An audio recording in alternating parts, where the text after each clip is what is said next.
Bom, pessoal, então na aula passada a gente estava vendo sobre a capacidade térmica, né?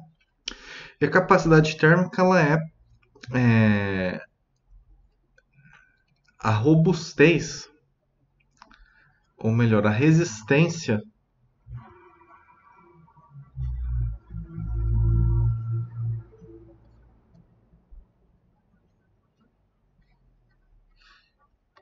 que um corpo tem para variar a temperatura.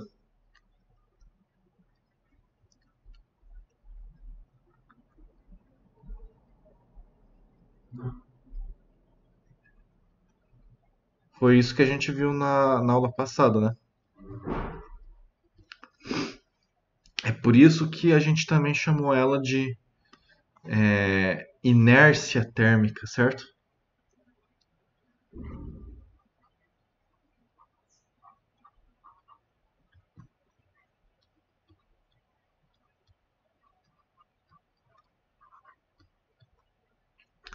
Eu até tinha feito uma analogia com a segunda lei de Newton, né? Como que é a segunda lei de Newton? É força vezes é igual a massa vezes a aceleração. Tá, mas o que ela tá falando pra gente, né? Porque é aquela questão que eu sempre falo, a gente tem que saber traduzir em palavras o que as equações falam pra gente, senão não adianta nada a gente decorar. Aqui tá falando a força resultante, certo? A força resultante é a causadora da aceleração. Lembrando que a aceleração é uma variação também, né? Uma variação de velocidade.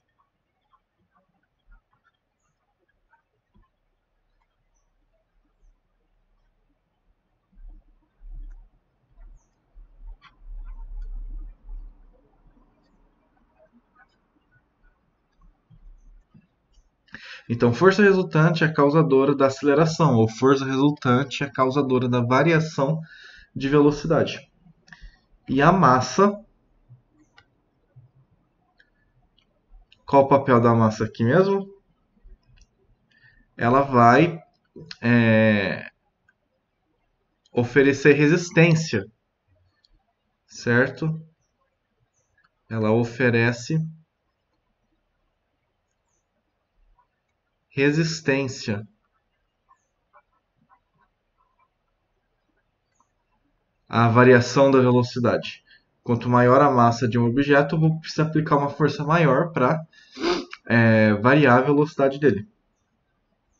Então, a gente fala que ela é a medida da inércia, né? Porque o que é a inércia? É a tendência que se tem de permanecer como está. É, e a massa vai fazer esse papel, né? De resistir à variação da velocidade. E aí a gente fez uma analogia com essa equação aqui. Sendo que é a quantidade de calor, C a capacidade térmica e delta θ a variação da temperatura. Então, o que está falando aqui essa equação aqui? É a mesma coisa que está falando essa daqui. A quantidade de calor é responsável pela variação da temperatura. Então, o que vai causar uma variação de temperatura? É uma quantidade de calor que entra ou uma quantidade de calor que sai. Se ela entra, a variação é positiva, né? Ela aumenta de temperatura. Se ela sai, a variação é negativa. Então, essa quantidade de calor que entra ou que sai é a causadora da variação de temperatura. E qual que é o papel da capacidade térmica que a gente viu na aula passada? Ela vai oferecer resistência a essa variação de temperatura. Então, da mesma forma que a aceleração é a inércia na mecânica, a capacidade térmica que vai ser a inércia quando a gente fala de variar a temperatura.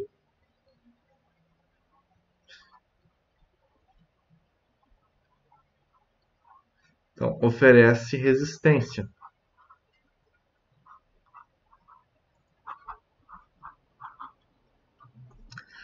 Então, quanto maior a capacidade térmica, mais resistência à variação de temperatura que aquele sistema, aquele corpo vai oferecer. Eu vou precisar de mais calor para variar a temperatura dele. Da mesma forma que quanto maior a massa de um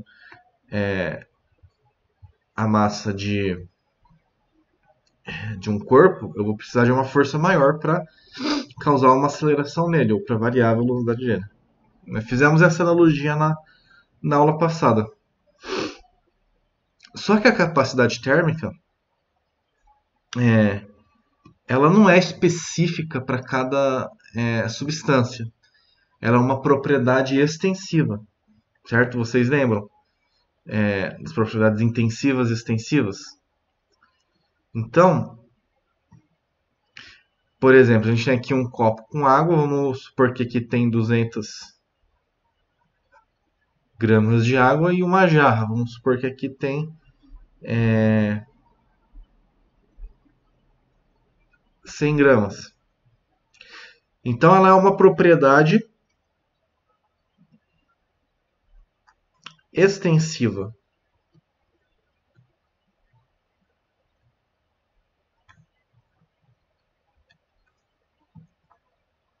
Sendo uma propriedade extensiva, ela depende da quantidade que a gente pega. Ela vai depender da extensão do corpo, do objeto, da quantidade que a gente pega. Então, uma jarra com 100 gramas de água vai ter uma capacidade térmica maior do que um copo com água. Observe que seria mais interessante se a gente obtesse uma propriedade específica da substância, porque aí daria para a gente afirmar coisas sobre determinada substância.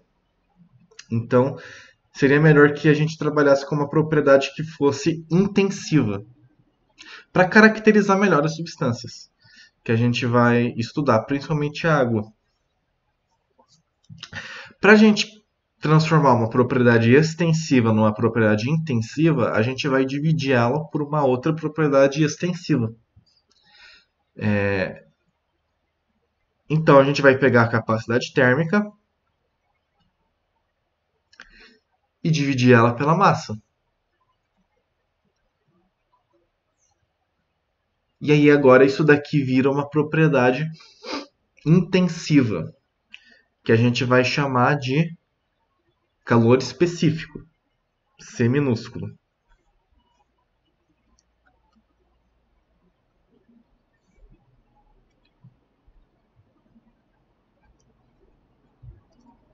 Então, o calor específico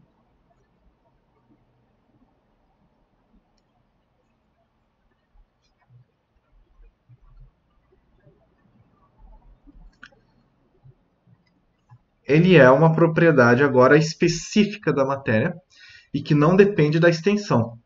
No caso, tanto esse copo com água quanto essa jarra vão ter o mesmo calor específico. A água vai ter o mesmo calor específico aqui, né? Porque é a mesma substância, só está em quantidades diferentes. Então ela é uma propriedade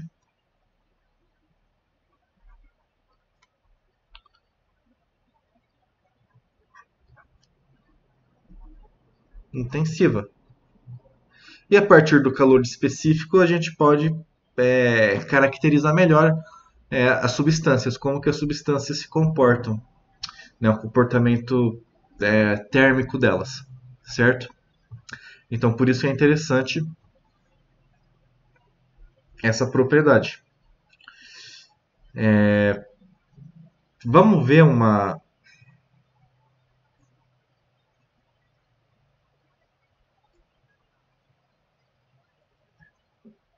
Opa. Vamos ver uma. Vamos ver agora uma tabela que mostra o calor específico aí de várias substâncias que foram identificados. Lembrando que o calor específico ele é capacidade térmica pela massa. A unidade da capacidade térmica é... Então, a unidade do calor específico é a unidade da capacidade térmica, que é caloria por grau Celsius, né, porque é capacidade térmica. A gente viu que era a quantidade de calor dividido pela variação de temperatura. Então, a unidade da capacidade térmica vai ser, no sistema usual, caloria por grau Celsius, ou no sistema internacional, que é muito pouco usado nesse tipo de questão, Joule por Kelvin. O calor específico vai ser a unidade da capacidade térmica, no sistema usual, caloria por grau Celsius,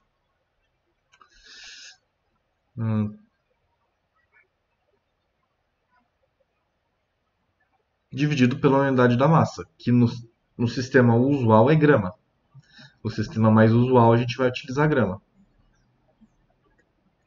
Então isso dá o quê? Dá caloria dividido por grama vezes grau Celsius. Ou no sistema internacional, Joule por quilo vezes Kelvin. A gente vai usar mais esse daqui.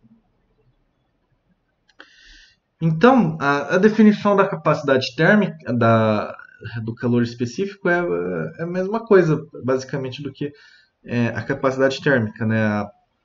A facilidade que um corpo tem, ou de média dificuldade que um corpo tem de variar a temperatura dele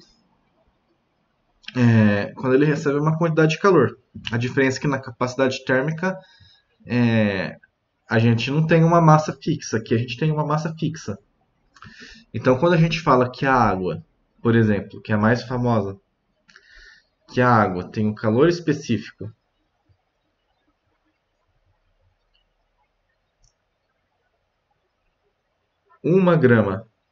uma caloria por grama vezes grau Celsius, o que isso está falando para a gente no português? Está falando que, para variar,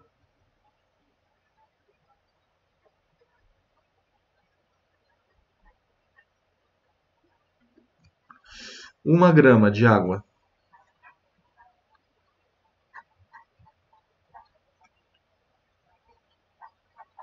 em 1 grau Celsius,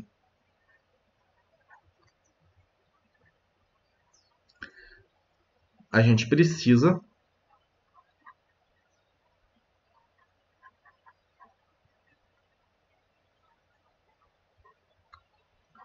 fornecer uma caloria de calor.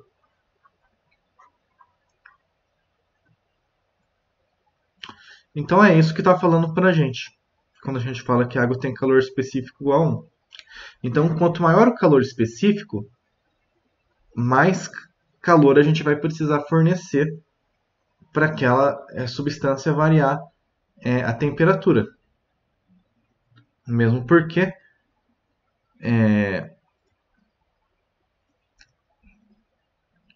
a capacidade térmica vai ser o calor específico vezes a massa.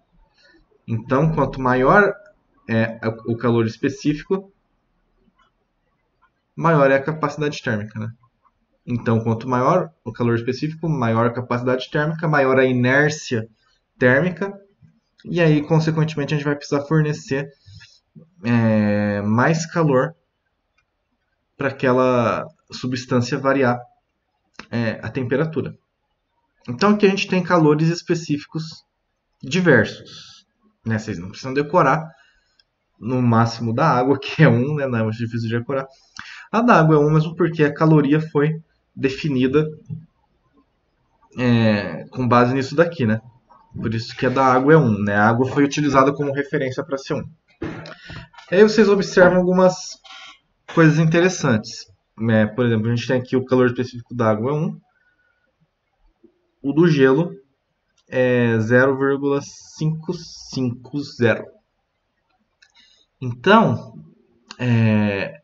gelo é água no estado sólido. Então aí a gente já observa que o calor específico ele é diferente dependendo do estado físico que a substância está. Então, se a substância está no estado líquido, ela vai ter um calor específico, se ela está no estado sólido, ela vai ter outro calor específico. Então, o calor específico varia com o estado físico que a substância está. Não só isso, né? Ele varia inclusive com a temperatura. Para variações de temperatura diferentes, a gente tem calores específicos diferentes. Então, se a gente for variar a água de 10 para 20 graus Celsius, ela vai ter um calor específico. Se a gente fosse variar ela de 80 para 90, ela ia ter outro calor específico. Então, nem sequer para temperaturas diferentes ele seria igual. Mas como ele varia muito pouco nesse caso, a gente vai considerar como se fosse igual, né? A gente não vai fazer essa distinção. Ah, precisa de um calor específico para cada faixa de temperatura. Não, a gente vai considerar que ele é igual para água líquida em qualquer faixa de temperatura. No caso aí de 0 a 100 graus, né? Mas ele varia consideravelmente com o estado físico. Isso é uma questão aí que a gente tem que colocar. A outra questão é que a água, você observa que o calor físico da água é 1. Aí a gente tem aqui, por exemplo, do alumínio, que é 0,2, do cobre, que é 0,09, bronze, 0,09 também, ouro, 0,03. Né? Então, no geral, os metais têm calor específico baixo, porque eles são muito sensíveis à variação de temperatura. A água, se vocês compararem com as outras substâncias que a gente tem aqui, ela tem um calor específico alto. Né? 1 é um valor alto para um calor específico. A maioria aqui é abaixo de 1. Então a água ela é uma substância com um alto calor específico. E quais serão as consequências que isso vai trazer? Então a água ela é uma substância com alto calor específico. O que isso quer dizer? A gente acabou de ver que o fato dela ter um alto calor específico significa que ela é uma substância que ela varia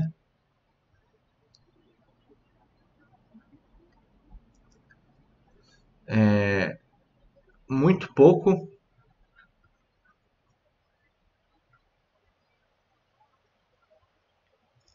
a temperatura dela.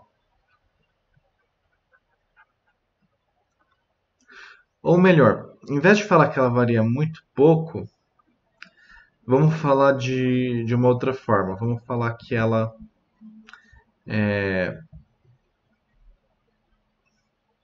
tem grande resistência à variação de temperatura.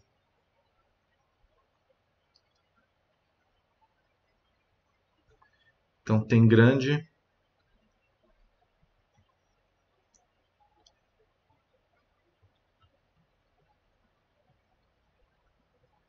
resistência à variação de temperatura.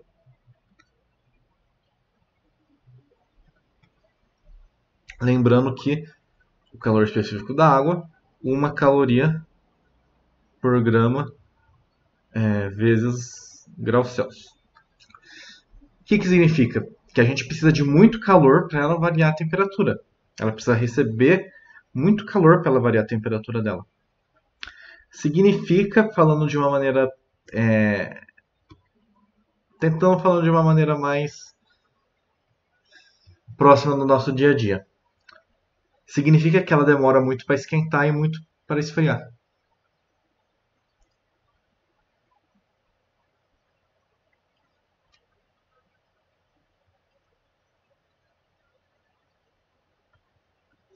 Então ela demora muito para esquentar, porque ela precisa receber muito calor. E uma vez que ela está quente, para esfriar, se a gente para de fornecer calor para ela, vai demorar muito para esfriar também.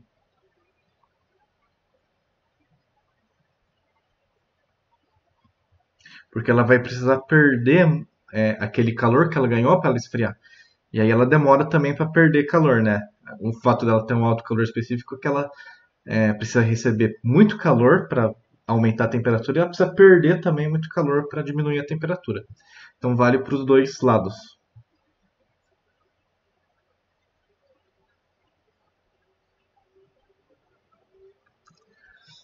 Isso traz algumas consequências para a gente, né? A gente, quando vocês estudam a água, vocês estudam que ela é uma substância muito importante. E uma das primeiras características que vocês veem que tornam ela uma substância importante é o fato dela ter um alto calor específico. Porque, por exemplo, se a gente pensar que 80% do nosso corpo é água, e a gente não pode variar muito a temperatura, porque senão nossas enzimas se desnaturam, faz sentido, né? Nosso corpo é feito de água. A gente precisa variar muito. A gente não pode variar a temperatura do nosso corpo, precisa manter ela mais ou menos constante. O fato dele ser a maior parte dele ser água ajuda, né? Concordam? Porque a água varia muito, tem grande resistência à variação de temperatura. Então, quando vocês estudam lá biologia, vocês veem essa característica da água.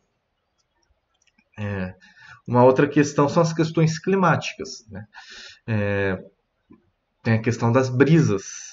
A gente tem a brisa marítima de dia e de noite a gente tem a brisa terrestre. Porque como que funciona?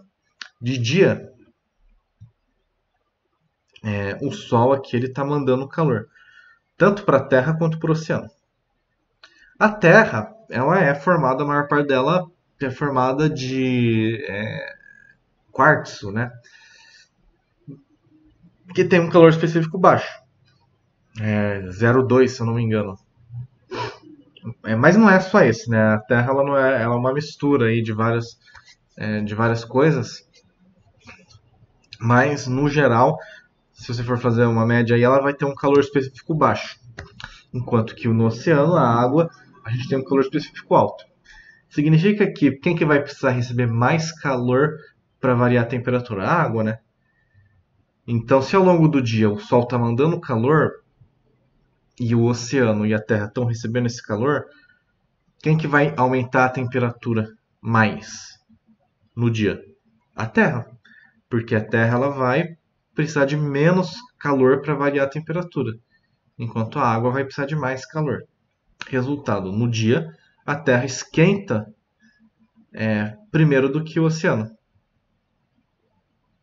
E aí é comum, né? Às vezes você está na praia, por exemplo, e a areia está muito quente, você não consegue nem pisar nela direita, mas o mar está frio, né? Por quê? Porque o mar não esquentou ainda, porque ele vai demorar muito para esquentar. Agora a Terra não, a Terra esquenta rápido.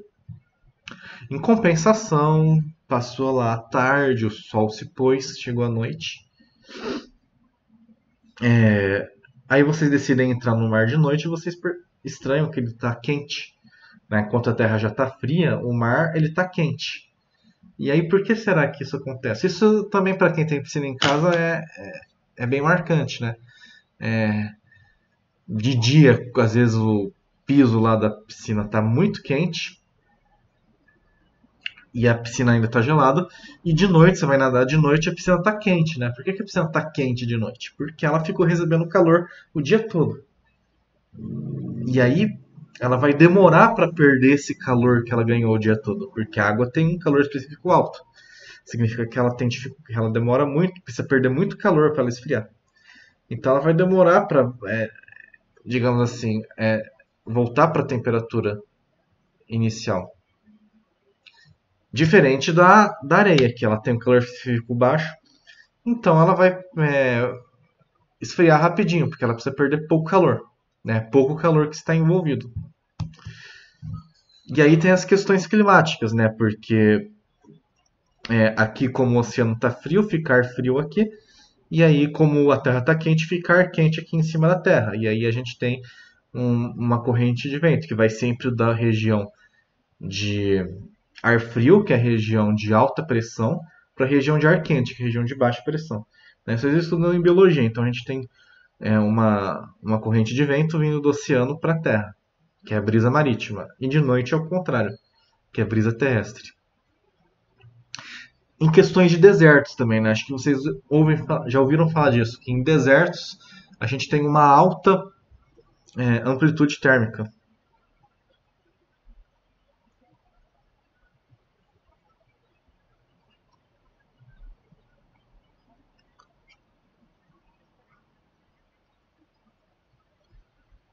O que significa? Que a temperatura ao longo do dia varia bastante, varia muito.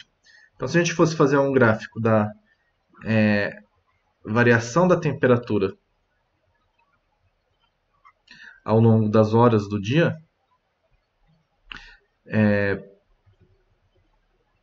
para o nosso dia a dia, né, aqui, né, ele não varia muito. Né? De dia, sei lá, faz 30 graus.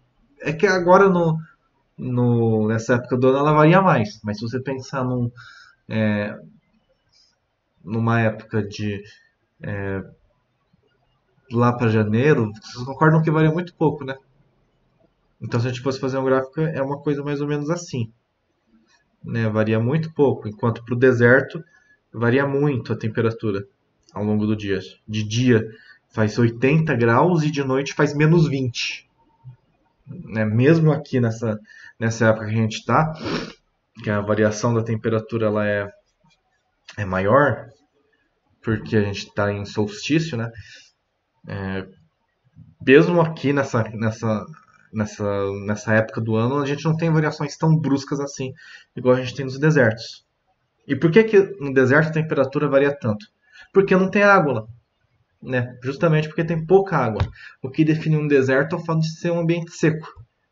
A gente diz, entre aspas, que a água ela segura o calor. Então, climas mais úmidos, como tem muita água, a água varia pouco temperatura, eles vão ter uma amplitude térmica muito pouco, muito baixa. Se você pegar lá a região do Amazonas, que é o clima mais úmido que tem no Brasil, se você for ver a temperatura de Manaus, ela varia muito pouco, ela é quase uma linha reta. Enquanto de regiões secas, ela já varia mais. Né? No sertão nordestino a gente já tem uma amplitude térmica maior. Os desertos, essa situação é extrema, porque são ambientes extremamente secos. Então a gente tem muito pouca água, muito pouca umidade, de forma que o calor chega, aumenta a temperatura e de noite o calor vai embora rapidinho e a temperatura vai lá para baixo. Se tivesse água, a temperatura ia chegar, a água ia absorver esse calor e ia variar a temperatura, ia demorar para variar a temperatura, mas uma vez que ela atingiu uma temperatura lá, ela ia demorar para esfriar também. Né? Então a amplitude térmica ia ser maior. Então são isso algumas questões climáticas que a gente tem aí. Né? Climas com uma influência muito grande da continentalidade, que são mais secos, que têm uma alta amplitude térmica, climas mais litorâneos, né, que a gente fala que tem uma influência da maritimidade, com uma menor amplitude térmica, e assim por diante. Então, resumindo e finalizando aqui, o calor específico ele é uma propriedade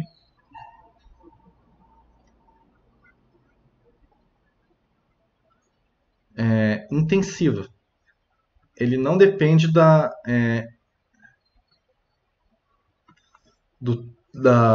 quantidade que a gente pega. Ele é específico de cada substância. Então, o calor específico do alumínio é 0,22 calorias por grão Celsius, do ferro é 0,11 caloria por grama vezes grau Celsius. São substâncias diferentes, têm calores específicos diferentes. Não tem como duas substâncias diferentes terem o mesmo calor específico, porque ele é como o próprio nome sugere, ele é específico de cada substância. E aí a gente calcula o calor específico dividindo a capacidade térmica pela massa. Já a capacidade térmica ela é uma propriedade extensiva. Ela depende da extensão que a gente pega. Então, se a gente pega uma massa maior, a gente tem uma capacidade térmica maior. Se a gente pega uma massa menor, uma capacidade térmica menor. Então, vou colocar aqui, depende da massa.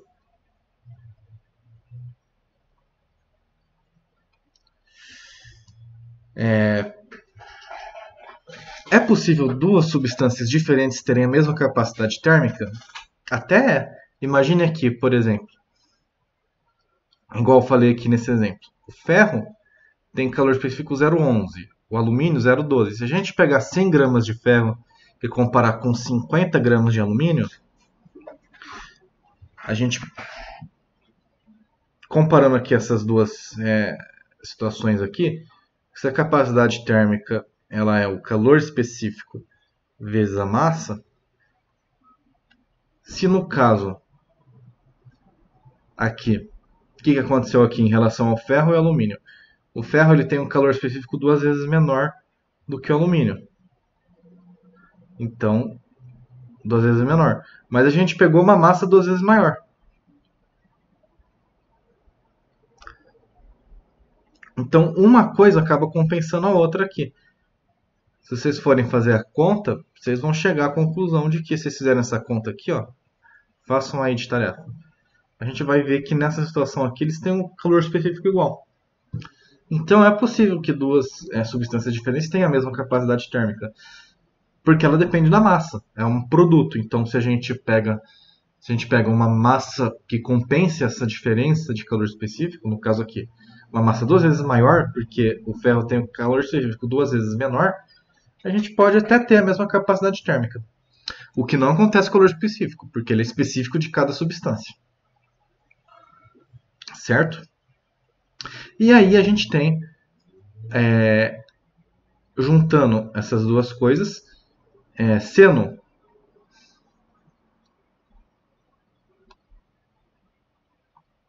o calor, a capacidade térmica, a variação de temperatura, a variação, desculpa, o calor pela variação de temperatura e o calor específico.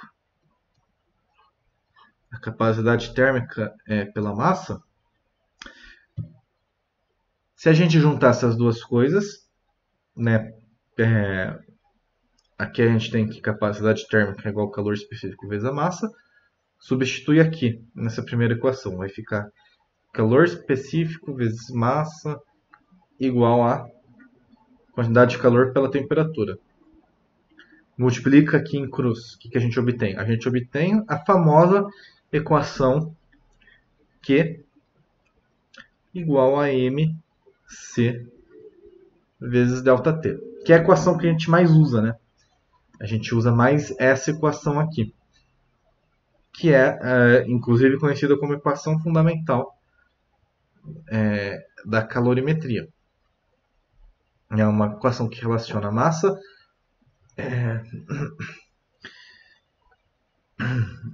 calor específico. No caso aqui, isso daqui é a capacidade térmica, né? Mas na maioria das substâncias a gente vai trabalhar com calor específico, então vai precisar da massa, vezes a variação de temperatura. Então a gente chega aqui na equação fundamental da calorimetria, que relaciona a quantidade de calor com a variação de temperatura. Então aquela questão, quando a gente tem um calor que varia a temperatura, a gente utiliza essa equação aí. Né? Pode ser que o calor não varie a temperatura, lembre? Pode ser que ele altere não a energia cinética das moléculas, mas a energia potencial delas. Aí a gente vai estar falando de uma outra equação, que a gente vai ver depois. Quando tem calor envolvido com variação de temperatura, a gente utiliza essa equação, que é igual a mc vezes delta θ, variação de temperatura. Então, na aula que vem, a gente vai trabalhar um pouquinho mais essa equação e fazer alguns exercícios utilizando ela. Tudo bem? Então, até lá.